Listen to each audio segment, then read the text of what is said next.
as honest as you can possibly get. I mean, that's the challenge of that's given to the artist, is to how honest can you get with this thing now? Because that's where you're creative. That's where creativity comes from. And man, this is like a revelation for me, because it's like this is bizarrely, it's like, it feels like a hack, even though it's not really a hack, because there's still, again, there's the price that has to be paid for it. This is Way of the Artist with Brandon Colby Cook and Evan Schulte. Identifying your blocks and demystifying your struggles, so that you can claim your own path and make your life a work of art.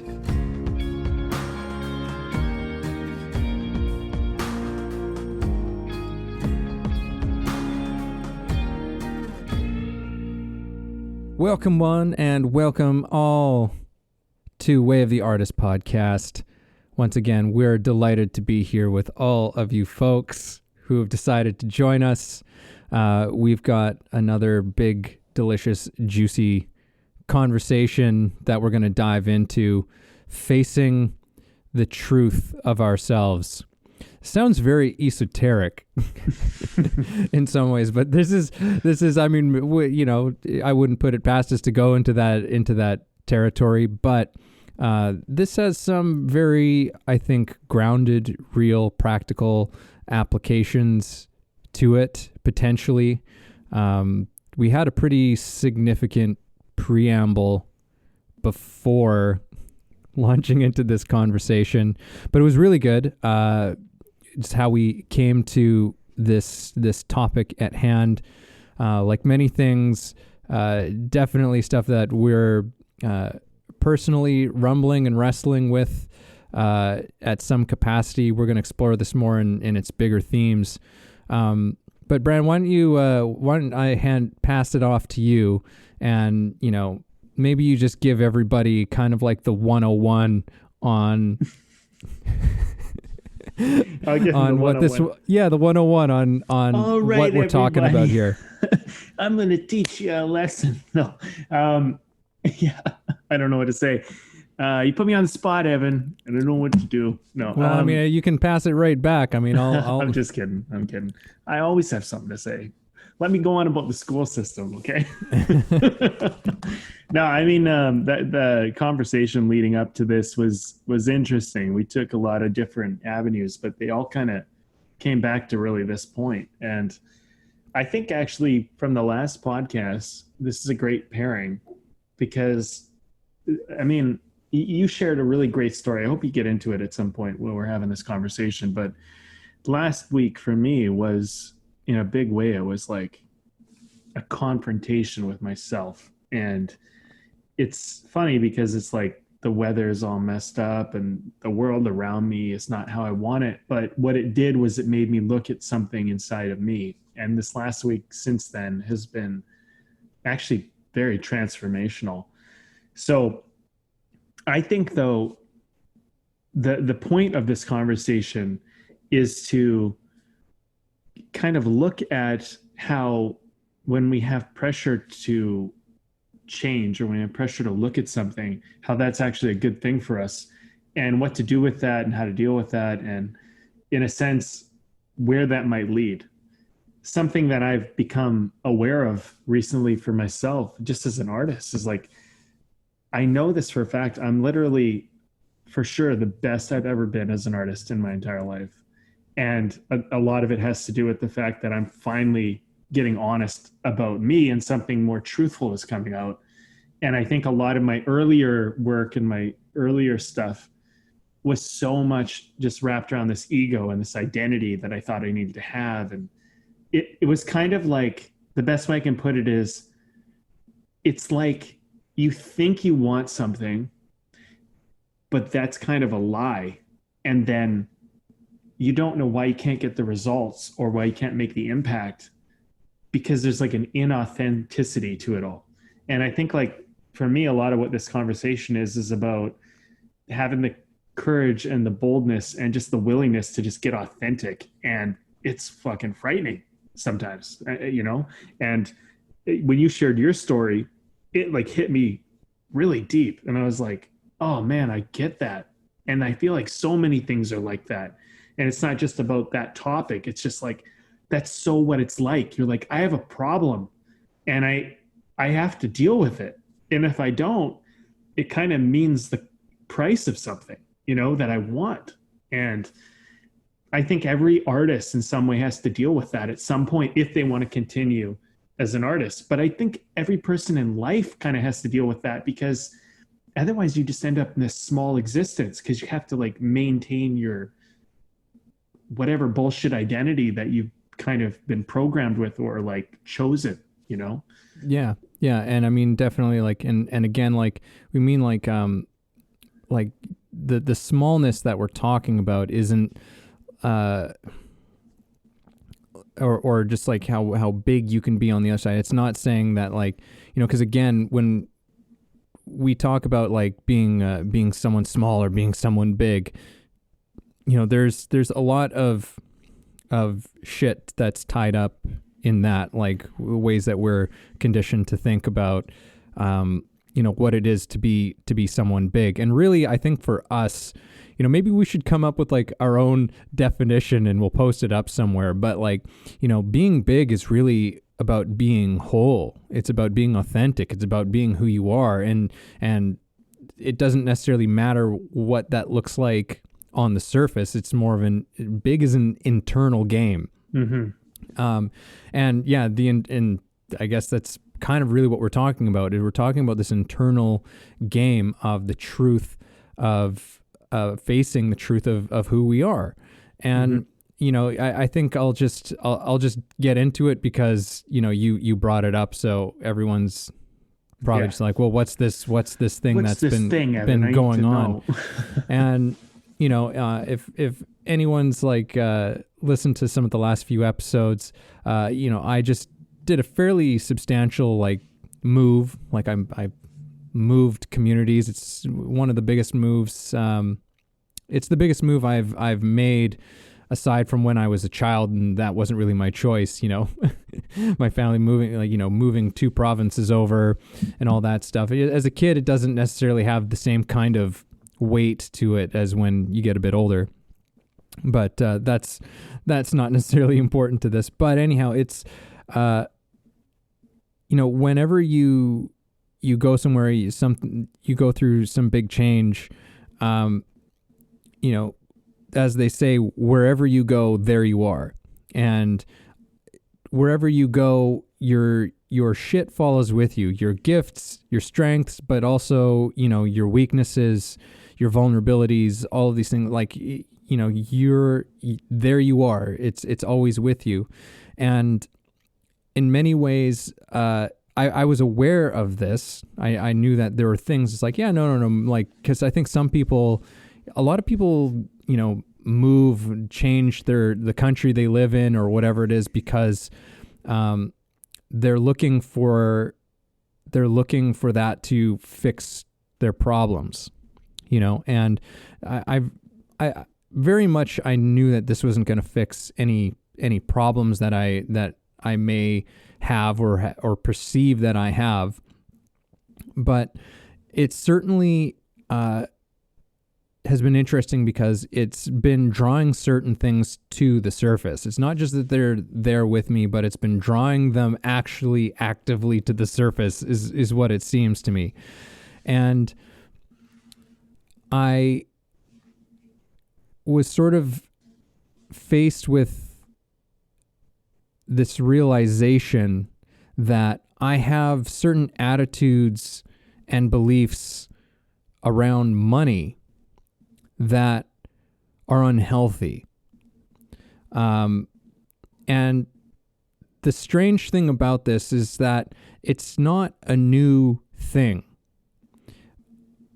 I'm sure if somebody had pressed me at some point, many, many years ago about, my beliefs and things about money, it would be very evident and very clear that I have some unhealthy attitudes, or just not necessarily unhealthy, but I have sort of a tension in my beliefs and attitudes around the subject, the matter of money. And I would have been able to come to that, but the thing is that sometimes left to our own devices, we can just kind of, just shove these things down over and over and over again. But the circumstance, the situation was one where it was like, it just had to be said, even if it was just to myself. I had to actually go, I have problems with money. Not like problems with not like money problems as in how you might think about money problems, but no, like I have a problem with money on a more fundamental level and how I view it and my relationship to it. Yeah. I think the law of relationship is so in this problem you identified. Yeah. Oh yeah, absolutely. The relationship and storytelling and there's a bunch of things that we can go through and process. We got a lot of laws that we could probably point to that this topic touches on. And the thing is that, for me, it's money. I'm sure there's lots of people who have bad relationships, with things like money, but you can have a bad relationship with just about any facet of life. It's like if there's a common thing in life, particularly if it's something we all participate in, there's a good chance that we have certain hang-ups around it, if that's maybe a better way of putting it. We have hang-ups around certain things. And for me, I had to finally say, I've got a hang-up with money. And it was something that definitely a part of me was afraid to say, something that was afraid to admit to that. But I have to say that through the experience of being able to say that and to come to that was anything but the world certainly did not fall apart. I didn't fall apart under this. In fact, it was a very liberating and empowering thing. It's one of the most it's one of the most empowering things moments that I've felt, in the last little bit. It's being able to come to that sort of realization and truth about yourself does nothing but empower you. And there is tremendous, tremendous value in being able to be just completely honest with ourselves about who we are and what we think. And even if those things are things that we want to change, we have to start from that place of honesty if we're going to make any change in that regard. If we're going to, and not necessarily just change. I may want to just rearticulate that thing, because sometimes we do change. We try and create changes we're creating change out of a sense of because we think that that's what we should do, out of a sense of idealism, or because it's somebody else's value that we're taking on to ourselves. I'm talking about healing and wholeness in this thing. These are things that we need to look at for us to be whole as human beings.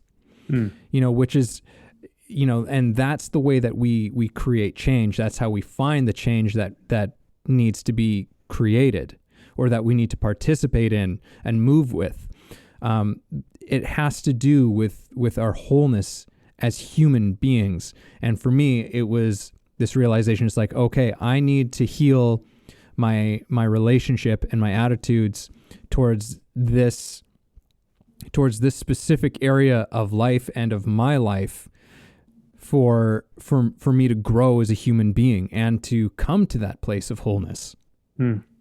I like how you brought that in, wholeness. It's such I think, an important part of one's journey in life is figuring out, what is the wholeness of you? Because I feel like so many of us, we accept a very small fraction of who we are, and we live that out, and we have dreams and ambitions and goals and wishes and desires for this whole other part of ourselves. It's all there, but we don't know how to access it. We don't know how to get past it. like pass whatever we need to do, our hang-ups to like get there. And when you shared that story with me, I was like, yeah, that's like a great example of a hang-up. You know, and I can relate. I mean, having a bad relationship with money, you know, like for me, if we're using money as an example, I think like the way your parents dealt with money has a lot to do, like every single person has a lot to do with it. Like, yeah, that's very often where like we learn things like that. Yeah. Or we take on things right. like that for sure.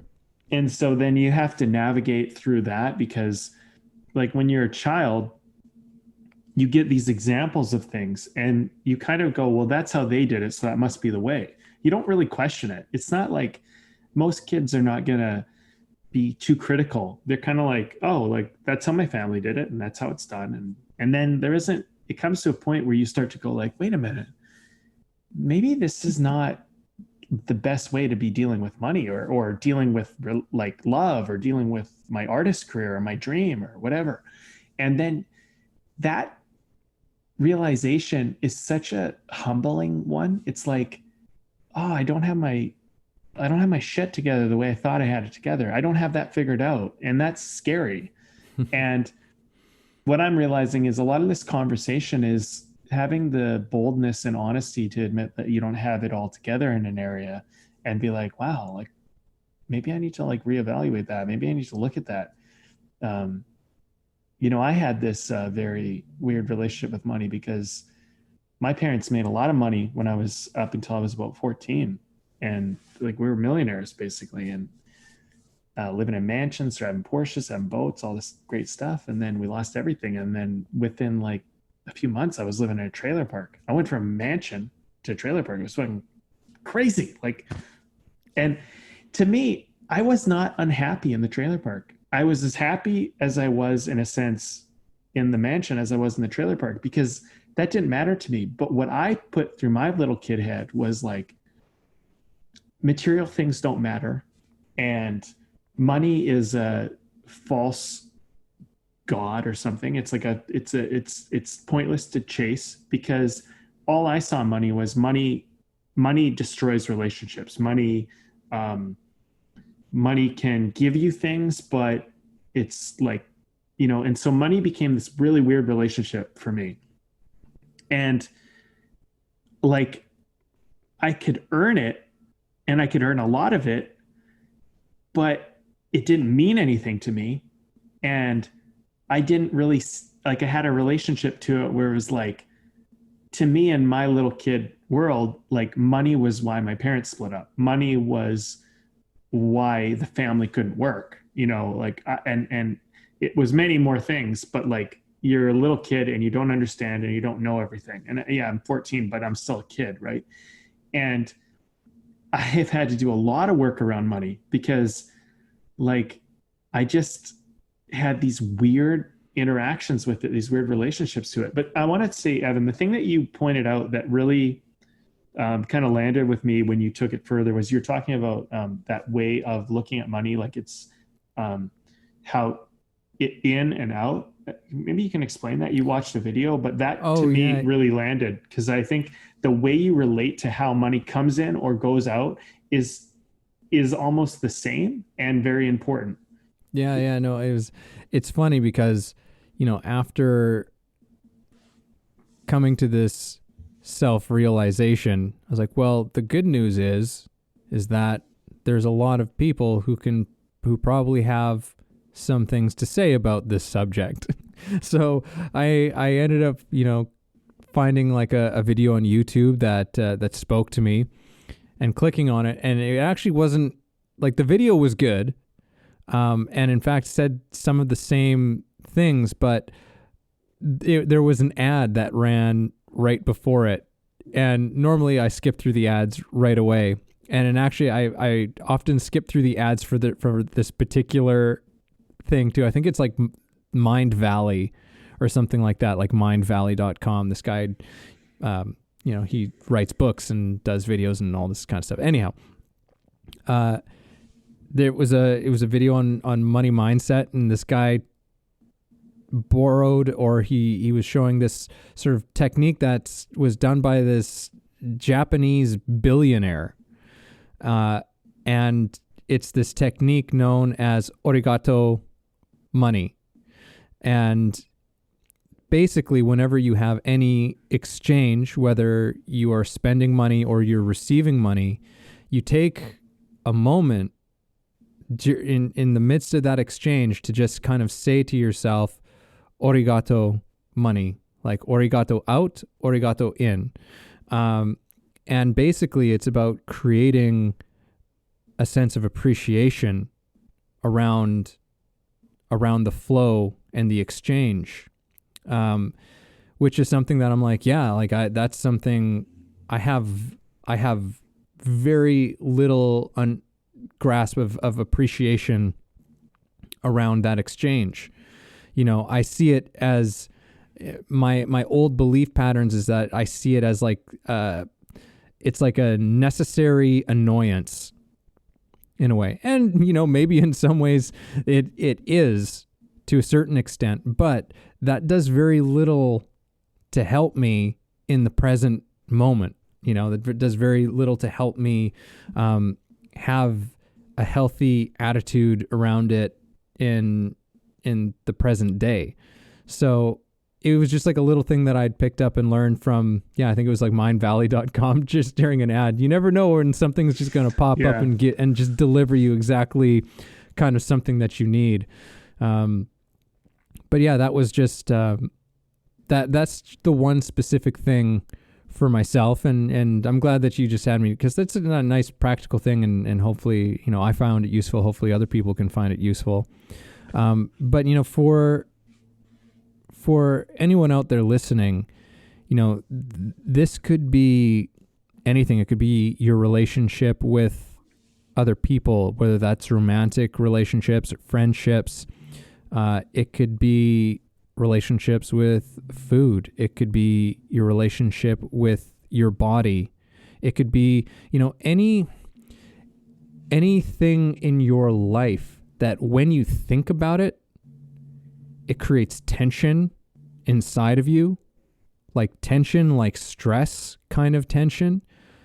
There's something there for you to say, it's like, oh, okay, I have hang-ups in this area. Mm-hmm. I have a problem in this area, or a perceived problem in this area, which is maybe more accurate. And that's the beautiful thing about perceptions, is that perceptions can be changed, you know. But this is such a more expansive thing than just us talking about money. You know, this expands to all sorts of other areas in your life. And for myself, you know, after I was able to say, it's like, okay, I have a problem around money, I just kind of went ahead and just rattled a few more things off too. It's just like, oh, okay, I've got a problem with this, and I've got a problem with that. And the thing is that it's no longer the scary monster under the bed, you know? It's no longer just the thing that's like, it's like, okay, now it's out there, it's in the open.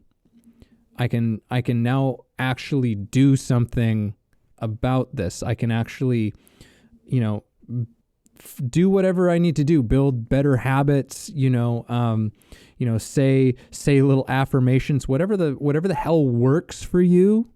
You know, you have to find your process with how you can confront it. But the important thing is that you can actually begin the process of doing something about it. I have this might seem unrelated, but I have this belief that there's something inside of you that animates you, and it's beyond logic, it's beyond thinking, and it's like spirit, you know. It's like I'm not talking about like anything spiritual. I'm just talking about like there's like what the fuck animates you, you know. There's something in you, and I believe that I like, look, nobody knows how any of this works, but my thought is that there's something inside of you, and it has all the wisdom you need, and it wants to come out.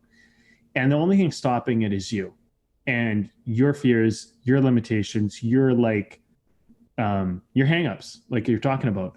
And I just really think that it's an incredible thing, and it's inside all of us, and it's just begging us to be like, let me out and let me take control of this. And we're so scared to do that because, like, well, what if I let you do this? Like, I don't know what you'll do. Like, you'll take me to places that I don't want to go, and whatever. We have all sorts of story and all sorts of stuff. But let me kind of pair this in. Alan Watts, who's a great theologist and philosopher. Evan, you actually turned me on to him like years ago. Oh man, he's my favorite. You know, I'm ordering just side thing. I'm ordering this artist has this incredible like piece of like one of like his pictures, and I'm ordering it. I'm putting it up in the studio because Alan's the man in my books. Yeah, he really is. He's incredible. And the way he explains certain things and brings certain ideas and philosophies to light is incredible. It's something I aspire to in my own life, to become the kind of person that could take a very complex idea and make it simple, but give you a profound shift just by sharing this concept with you. One of his concepts that he talks about in relation to self-improvement is he talks about how like the very thing that like self-improvement is kind of like almost like a misnomer. It's kind of bullshit because the very thing that wants you to improve yourself is the problem. So I interpret it as by me trying to improve myself, that's me reinforcing that I need to improve myself. But the thing inside of you, that's your spirit, it will do, when it does its thing, it will improve you. So you don't have to worry about trying to improve yourself, because that's like saying, don't worry, spirit, I'm going to do this. And it's like, why would you do that? Like that's actually reinforcing the fact that you're not good enough and that you whatever. So as somebody who has, admittedly pursued personal development and personal growth a lot in his life, I ultimately always come to the same conclusion with it, that this is pointless. Because when I try to improve myself, it always brings me back to the same place. You're not good enough. You never will be. And whatever you're trying to do is impossible. And it makes all of these big dreams and goals and visions and stuff just seem like so empty. And it doesn't start like that. It always starts very positive, and it always starts like a plan and a focus. But, I'm doing something this time. Yeah, I'm going to do it. I'm going to follow through, and I won't let that shit get in my way this time. And then, and inevitably something does, and, you're all fucked up again. And what I found was when I just got out of my own way and I let whatever this thing is that inside me is animating me, of course I improve, but it doesn't lead me to the place of this is not possible, this will never happen, and you're not good enough. It leads me to like, what if this is possible? What if that's possible? Let's try this. Let's do that. Hey, go here. I'm like, I don't know why, but you said let's do it, so let's do it. And for example, months ago, I was talking about how I pursued video game development. Well, dude, like, not only have I begun to learn many things about video game development, but that led me down other avenues of creativity. It opened up conversations with people. It's done all sorts of profound things for me. And the more I go down that road, I'm like, I don't even know if this is about video game development, but my spirit wanted me to go there. So I just said, fuck it. You tell me where to go, and we're going to go wherever you want to go. And I think spirit is kind of like, I'm calling it spirit. So sorry if that pisses some people off and you don't like it. You can call it whatever you want. Call it the thing that animates you. I don't really give a shit. But that thing is like, it's calling. It's your calling. It's the thing that's telling you to go, like, follow that curiosity. Go do this thing, whatever. And when you run into a hang up, it will say, hey, I can't go further because you have a fucking hang up. So are we going to deal with this? And like, when you told me your story, I was like, that's so much what spirit's like. Spirit's like, dude, are we going to keep being high up on money?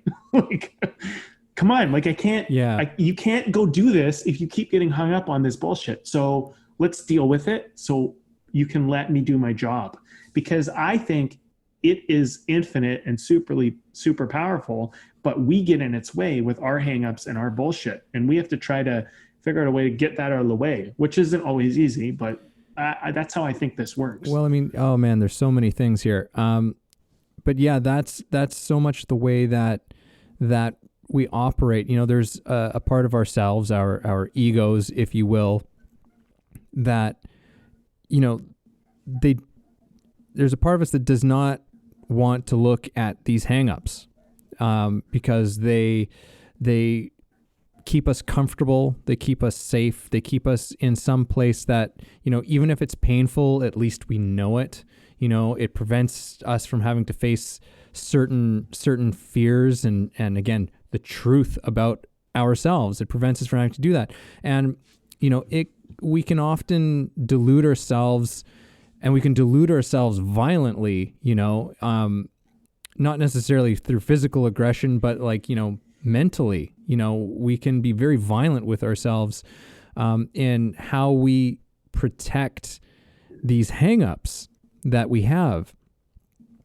And the beautiful thing is that I'm sure most people can trace back some sort of experience where you faced a truth about yourself, you know, you faced a situation that you never thought you would ever have to face, or it was, you know, something that you feared deeply from ever happening, and you actually had to face it. And the beautiful thing is that you're still here standing. You're still here living, breathing, doing things in the world, which says that there is a capacity within ourselves that is above all of this shit. And I fundamentally believe that there is a thing, because like for me, being able to admit this, as much as there was fear around it, you know, of that obviously kept me from being able to just, you know, have this confession to myself. There was another part of me that was just like, this is great. This is fantastic. Like this is some like just being able to have that honesty is just so, there's just something so incredible and refreshing. You know, it's like when you've been, you know, you're being fed bullshit from people all the time, all around you. But the thing is, we feed bullshit to ourselves probably more so than anybody else could ever feed us bullshit. We're feeding ourselves bullshit on a constant basis about how we're not good enough, about how we're, you know, like just whatever, the things that we're talking about money and whatever your hangups are. This is all bullshit that we're feeding ourselves and buying into. But we can face this thing and being like, okay, this is fantastic, because this is something that I can. When you were talking, Brandon, something became kind of clear to me, which is that, and it seems very obvious with all the other conversations that we've had and the things that I do as a teacher and everything. I'm like, oh yeah, this all just like fits in. It's like a beautiful little puzzle piece. But truth and honesty is absolutely implicit when it comes to real creativity. It has to come from a place that's honest and truthful from the very beginning. Creativity is born from that place. Like, and as artists, and not just as artists, but people like as you being the artist of your life, honesty is where creativity comes from. But our egos tell us that destruction is what's going to come from that honesty. Mm. It's completely the opposite. The only thing that's being destroyed is our bullshit. Yes. That's the only thing. Yeah. That's the only wall that's coming down, is your bullshit wall is coming down. But in its place is this surge of creative energy that comes from honesty. That's what happens. I mean, that's what I teach actors and non-actors through using acting techniques through Meisner work. You know, it's like, it's really about like, get honest about what's happening right now. Get honest about what's happening in this very moment. And let's express that. And there's this incredible vitality and life and all of this shit that just like that just springs up. It's like this endless flowing fountain that's just like, what was this shit here this whole time? And I've been doing this the hard way, when really I need to just get into this flow. Yeah. If I get into this flow of truth and honesty and just trusting that thing and moving with it, there's tremendous energy, tremendous vitality, tremendous creativity. You're spot on, man. I'm realizing as we're talking, it's totally honesty. It's this honesty. It's about getting real and getting true, because that's the part of it that's going to, that is the part of it that brings out the creativity. That's actually why I'm honestly feeling like I'm the best I've ever been as an artist, because I'm more honest than I've ever been. And when I was younger, there was so much ego involved in my art. And I mean, if I knew better, I would have done better. I just didn't know. But it took me what it took me to kind of get to this point of honesty. And I'm still working and chipping away and getting more and more into whatever that is. And I really think that source, or call it spirit, which I called it earlier. I used to call it self. There's the ego, and then there's like the true self. And I think this self, the spirit, this like source thing inside of you, you have to get honest to get to it. That's the only way. And the ego is all the lies and all the stories and all the bullshit you tell around it. And you remember that script? I wrote this script a while ago, right? Called Love Lost. And the first like literary I sent it to, I was like, well, I basically wrote the script. It only took me a couple days at the end of the day to write it. And I remember I just said, I finished the script. I wrote this on Facebook. I finished the script, and I felt like I cut myself open and bled on the page. That's how it felt, in a great way, but at the same way, like fucking, here it is. Like, here's something inside of me, not all of me, but here's something inside of me that like I deeply am dealing with and feel and want to share with the world. And I don't know how people respond to it, but in a weird way, I was not scared of that. I was simply like, more like I was kind of wowed at myself, because it was the first time I had really done that. And I had written, I think 30 something scripts before that, like a ridiculous amount of scripts, so many. And nothing was getting to the core of what I was trying to say. And I didn't know why, and I didn't know how. And I read all these screenwriting books, and I learned all these things, but I'd have these good moments, but I wasn't, and I knew it. And I was like, what's it going to take? I don't know, more practice, more whatever. Until there was this day where it's like, I just want to write a love story. And this is my love story, and I was talking with Gabriel Napora, who actually did a podcast with us back in the day. You know him well. And oh yeah, we should have him back on. We should, yeah. He did a great podcast, by the way. If you guys ever want to go back to the B&E podcast, it's about making a film like in Hollywood. He's a producer, a creative dude, amazing guy. He's been a mentor to me in a lot of ways, but his company and him, they took me to lunch one day, and they were in a place where they were talking about kind of taking on new talent and being like representation of that. And he's like, well, what are you working on? And I was like, I've tried to write these like big action sci-fis and all this shit, and I'm just going to write a love story. And I told him, I'm like, I think, and I remember our little dinner, our little lunch, I was like, I think that if I could write a story with two people that are basically in the same room for the whole movie, and I can make you like want to turn the page and be captivated by that, I think I could write anything. And he's like, I agree, you should do that. So I was like, okay, fuck it. And then I thought about it. I walked around for a little while with this love story, but it probably been percolating for a long time.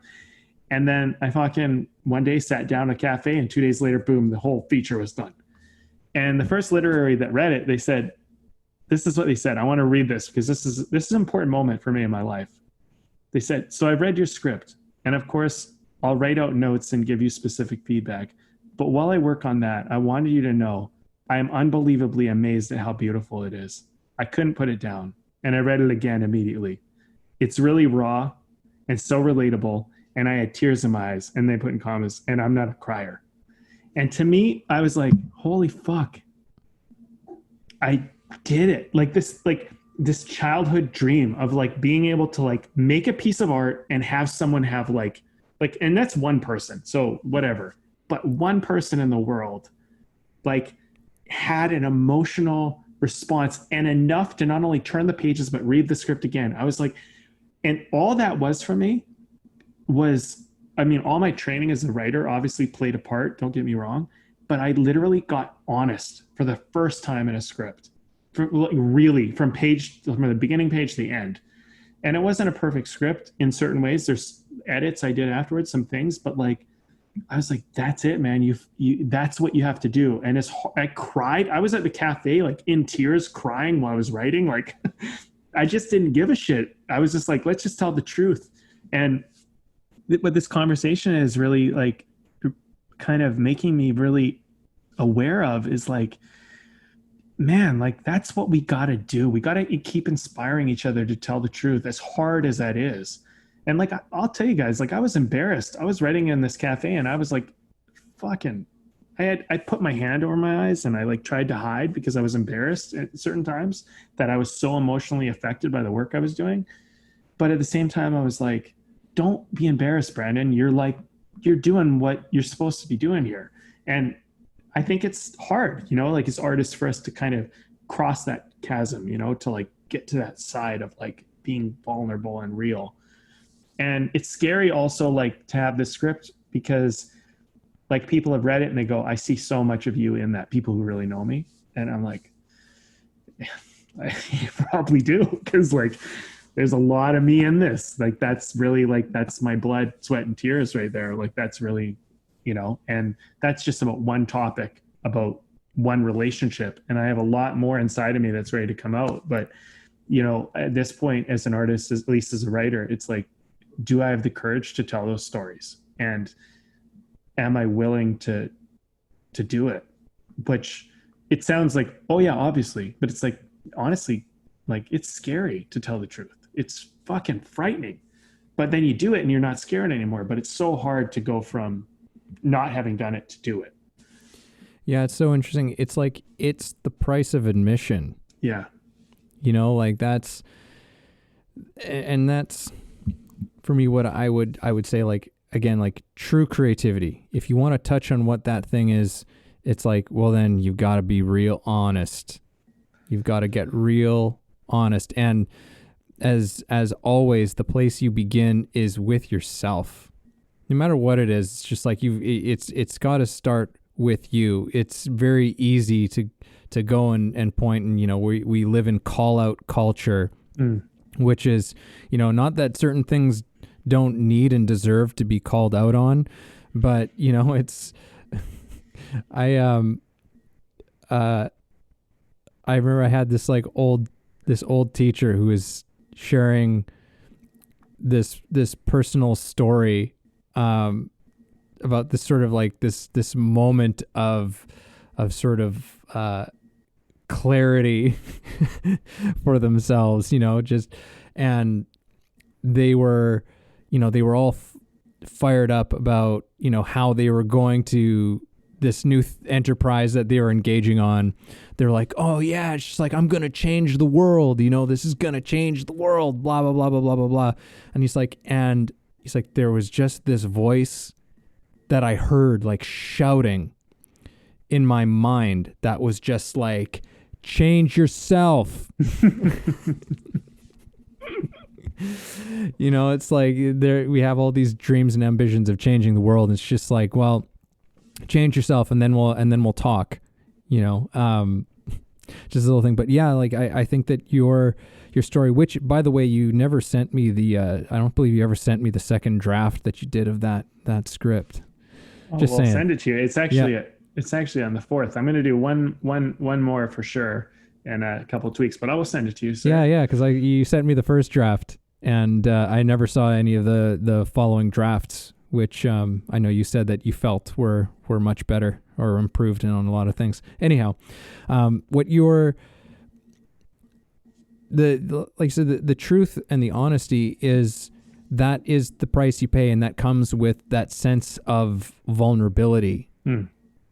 But the thing is unless you're willing to pay that price, you know, everything is relegated to probably contrived concepts, to contrived things being output from you, whether you're an artist, you know, or as Krishnamurti would say, the worst part of that is that, you know, you become a secondhand human being. Yes.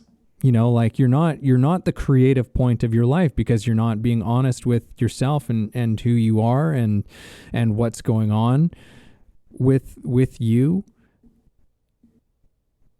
So it's so obvious that that's where you have to be if you want anything that's of true greatness, you know. And again, I use this word with an element of caution, because the script you wrote, which, you know, has only been read by, I mean, I don't know how many people have actually read the script, and I can't wait to see it when you produce it as a movie or as a play, because I know you were talking about both.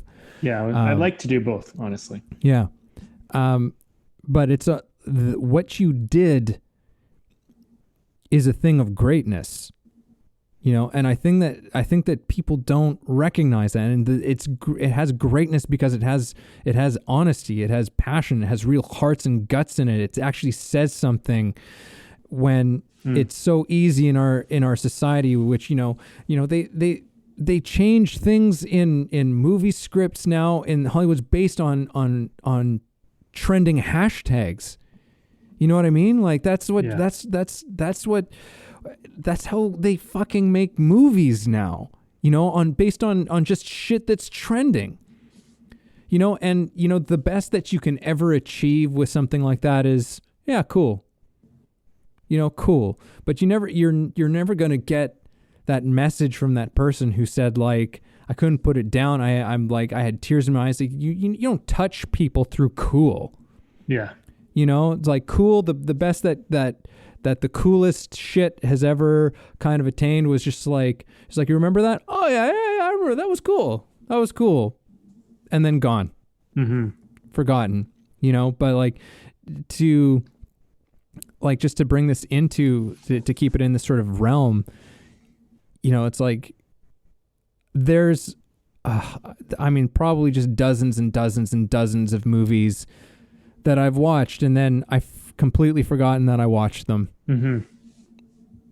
You know, but I will never, ever forget the first time I watched The Shawshank Redemption. Me neither. I'll never forget the first time I watched Almost Famous. You know, I'll never forget the first time I listened to Pink Floyd's Dark Side of the Moon for the first time, or for something more modern like Coldplay's Viva La Vida. Like I just there are just certain things. It's just like there's a quality to them, and that quality, I'm telling you, is honesty. You know, as honest as you can possibly get. I mean, that's the challenge of that's given to the artist, is to how honest can you get with this thing now? You know, because that's where you're creative. That's where creativity comes from. And I like, man, this is like a revelation for me, because it's like this is bizarrely, it's like, it feels like a hack, even though it's not really a hack, because there's still, again, there's the price that has to be paid for it, you know, which is just like, okay, you got to put yourself out there and be vulnerable. But anything that I've ever done and created, whether that's professionally or on a personal level, the more vulnerable I've been and honest that I've been has always directly correlated to the positive feedback that I get, to the kind of response that I receive from people. There's just a different tone to it altogether. There's a different feeling to it altogether. Man, I can't even believe this, man. I can't even believe that, like, we're just having this conversation now in some ways. It's inspiring me actually to want to create more. I've been having these inklings recently, these urges to to get my next script down. And I've been on a little bit of a screenwriting hiatus. But recently, like, I've been kind of going, oh yeah, like I got a story here, I got a story there, and these got these things, and they're percolating, and they're like waiting. They're like, I almost think of them like they're kind of like a fucking panther or something like that, like a puma, like in the bushes, you know, and it's just like waiting, and it's like waiting for its prey. And they feel like that for me. Like creativity feels like that for me. It's like this, when it wants to strike, it's gonna kill. Like it's gonna kill because it's like, and it's just, creativity works for me in a way where it's like, it's not trying to like I don't feel like when I'm honest with myself about how I want to create, I could maybe write a script like every 5 years even. But when I write a script, I want it to be something that's like, look at that. Whoa, look at that. You know what I mean? Like that's kind of more what drives me. And when we're having this talk, I'm like, that's the honesty that's waiting. It's waiting for me to be like, will you let me attack? Will you let me come out? And it's like, I keep kind of like holding it back. And it's not like I'm consciously doing that, but it's like, once I get brave enough, or the opportunity is kind of like, I'm there, like with my own journey, it's like, it's ready. Like when that script Love Lost got written, it was very much like that. It was just sitting there, and it was like waiting. And it's like, when are you going to do this? When are you going to do this? And then one day it was just like, I think it's time to write. I literally left my house. I sat down in the cafe that morning. I wrote all day, or at least half the day, like which was like a full day of work for somebody, like probably like 12 hours, I don't know, 8 hours maybe, somewhere in there. And then I wrote half the script. I came home and I was like, what the fuck? I woke up the next morning, went to the cafe again. I finished the script in the next 8 hours, and boom, it was done. And I was just like, and in those 2 days was like an ayahuasca journey, man. It was like, holy fuck, like you're just like on a ride, you know?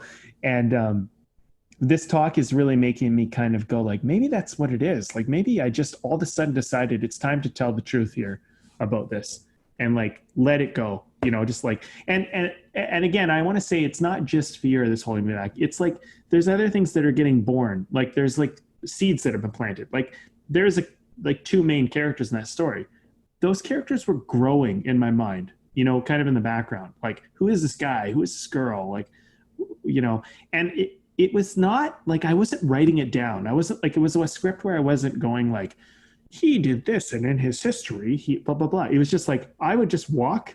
These thoughts would come to my mind. I'm like, oh yeah, I get it. I get who you are. And then she would like she in my mind was very outspoken and very like whatever. And that was another part of me that and weirdly, it just kind of like percolated in my mind. And then I just literally went and then the script poured out of me. Like I had written a novel on it already before I even started.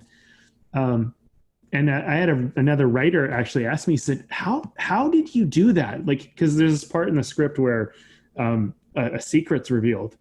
And he's like, how did you do that? Like, did you know that was going to happen? Did that like, you know, were you working that out? And I was like, honestly, not really. It was more like very, like, I think it was there already, but it was like, that's what I'm talking about, the spirit. When the spirit writes or when it creates for you, it doesn't, like, you have to let go. You have to like, it's your muse. You have to like let go of control to it and let it do the talking. And in some ways, I like to think of it like, it's like I sometimes refer to it as the God voice, because it's not me. It's like I'm just a conduit to something coming through me, and I just happen to be the tool that's writing it in a weird way. Because and it's almost like a a Preston thing, right? Like the Art of War. It's the War of Art. Yeah, Stephen Pressfield. The Art of and the War of Art. And the War of Art. Yeah, the War of Art. Yeah. But it's kind of like let your muse do the thing, and then you just kind of go okay, and then. When I wrote the script, in a weird way, it's like, what's weird is like, I almost don't, like, I remember that I wrote it, but I don't remember writing it. I actually remember it as like, I was watching it. Like I watched the movie for 16 hours and then it was done. And I went, holy shit, I'm done a script. It wasn't work like writing is when you're trying to make something creative. It was, and to me, I just want to say this because you mentioned this earlier, like greatness. I used to think that greatness was like holding up an Oscar and everybody loves you and you've won, you got big awards, made a bunch of money or some shit. But actually I've come to realize that greatness is an experience like that. That was great. To me, that was like that was something that I'm like, if I'm on my deathbed, I'm going to be like, I'm glad I did that. Like that's great to me. And I feel like my whole relationship to greatness has very much changed. Oh man. Let's talk about beer for a few moments. Let's do it. let's just step back a little bit. Yeah. As amazing of a conversation. It really has been. It really has been. Whew, let's just breathe for a second. Can I say, man, thanks for indulging it and just bringing this one to the table. Because I just want to give you acknowledgement because you started before we even. I know you're about to say the beer, but fuck that for a second. You started this conversation before we even recorded, and you were honest with me about something, and you're like, "Hey," but that spurred this on, and then having you here to like help me share that, because I didn't know I wanted to share that, is really inspiring me again in a huge way to be like, this is why I love artistry. This is why I love to create. So I feel like I just need to say that because, man, like not everybody has this avenue to have these types of conversations. That's why I love these conversations, regardless of anyone's listening. It's just, it's addictive, and I think that's in like, obviously that's permeated these conversations as well. It's why we keep on doing this, is because we keep searching out like a level of honesty about, what's going on, in the world and with ourselves and with this process of artistry and creativity and living the ultimate creative act, and I think it has an addictive quality to it, like it says, like it fulfills a deep need. And I was going to save this until later, but I'll just say it now. It's like, everybody needs to find something. It's why artists do what they do, is because when you start to touch upon that expression that's just so honest, like it's just, there's just such a feeling. There's a feeling about it, and you can find it in all kinds of things. Like athletes feel it in sports too. It might seem strange, but like there's an honesty about, the way you move on the court, the way the ball slips out of your hands, or the way that the stick feels, like your feet on the ice. Like there's an honesty that people find there. There's a state of being that just exists there, and tremendous creativity arises as a result, and you're part of something. This feeling of being a part of something comes out of that. It's so much more than just what it comes out looking like. It's about so much more than that. And so whoever you are listening to this, like find that thing that where you can be honest, whatever that expression is, like find how does that, like what needs to come out from you, because you're going to want that thing more and more and more and more. And you're going to start finding that starts to show up in more facets of your life.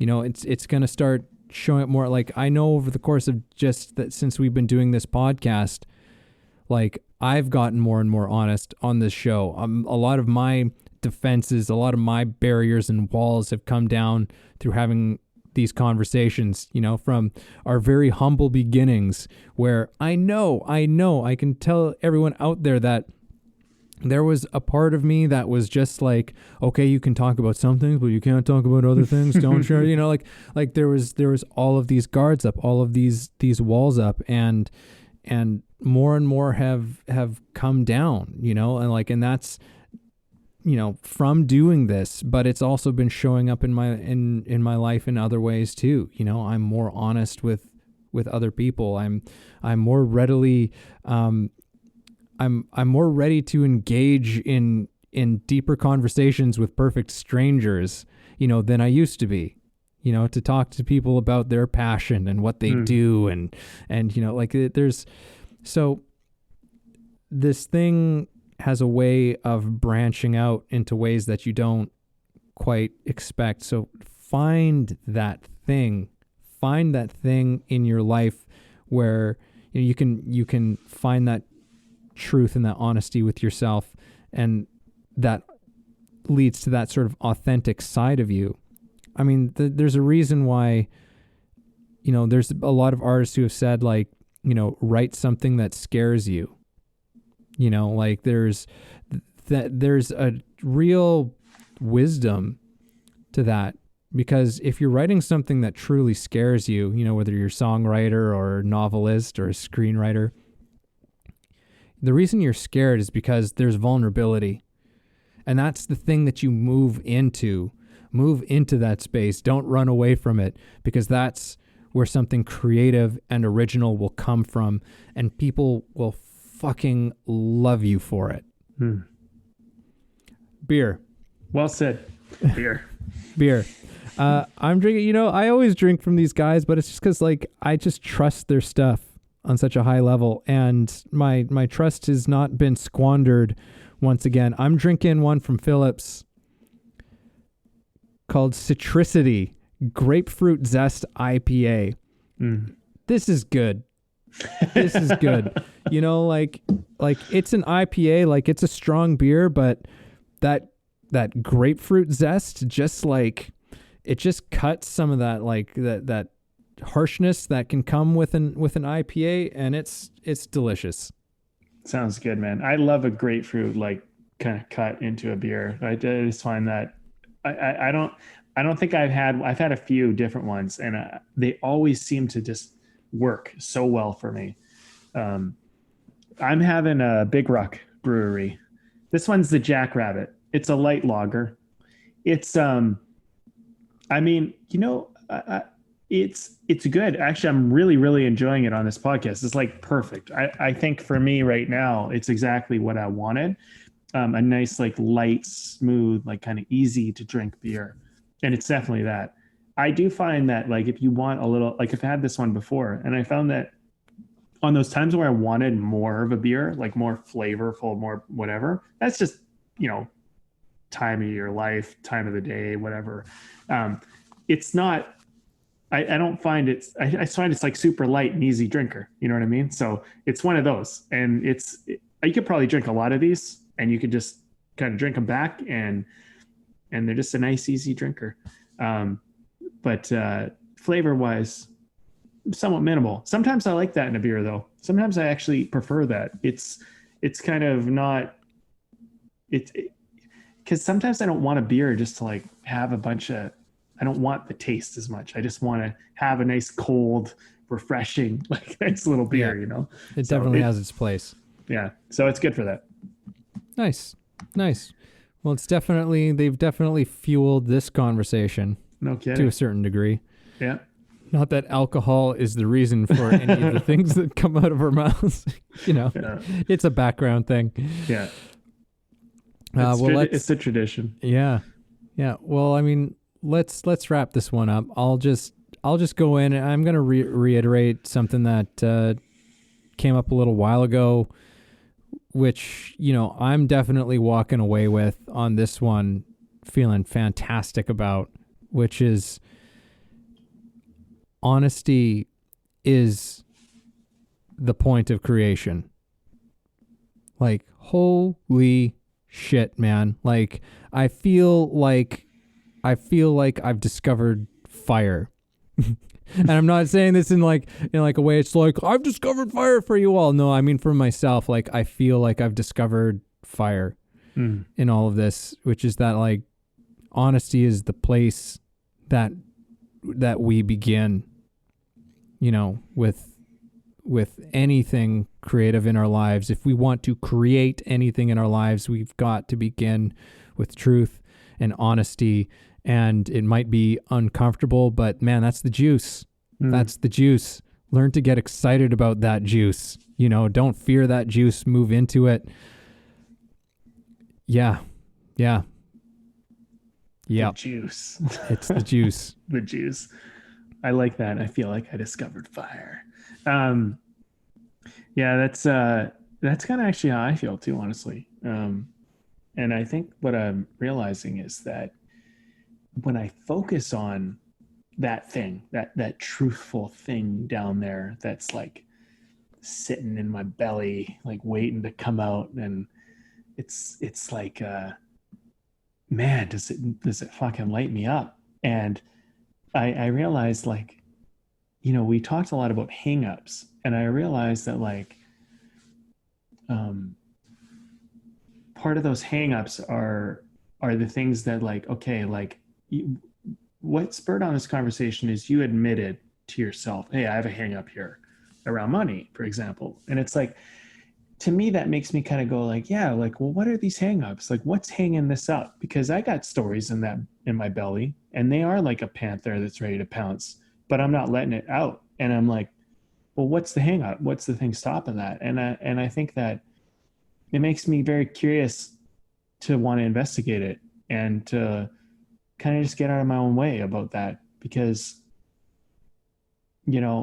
but I also do think that there is sometimes a time, and I don't think you should force yourself to create. And this is maybe my point. And I'm sharing this because I'm sharing my own experience, and just this is how I look at it. But I think you need to be patient and kind with yourself.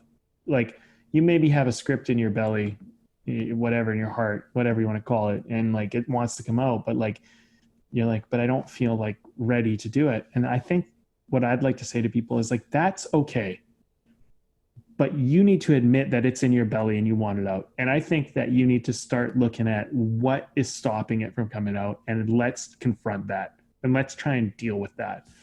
And I think the way you're going to do that is by trying to look for it, like trying to say, okay, like, what's in the way? And I think if you ask the question, at least I know this to be true for myself.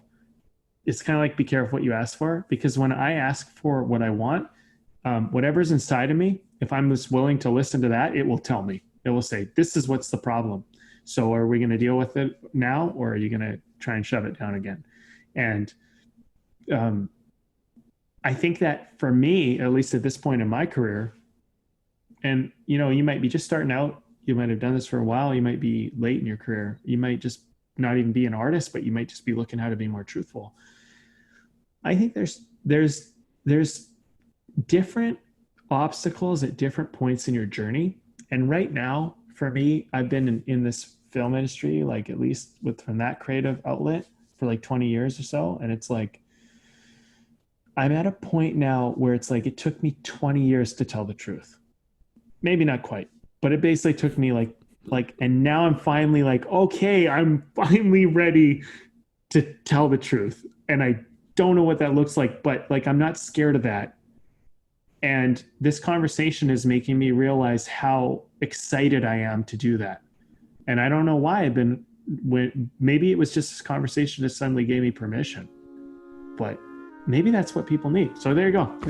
I don't even know what that is, but give yourself permission, be kind to yourself. Don't force yourself to do it.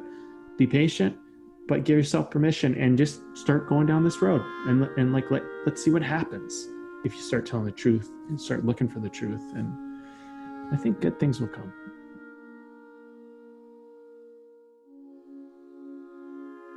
Thanks for listening to the show. If you got something out of this, if you feel it improved your life or your journey in any way, please take a moment to subscribe, leave a review, or share the episode. You can also support us on Patreon, where we have tons of great bonuses. You are the ones that make the show possible and help us to thrive. Thank you for joining us.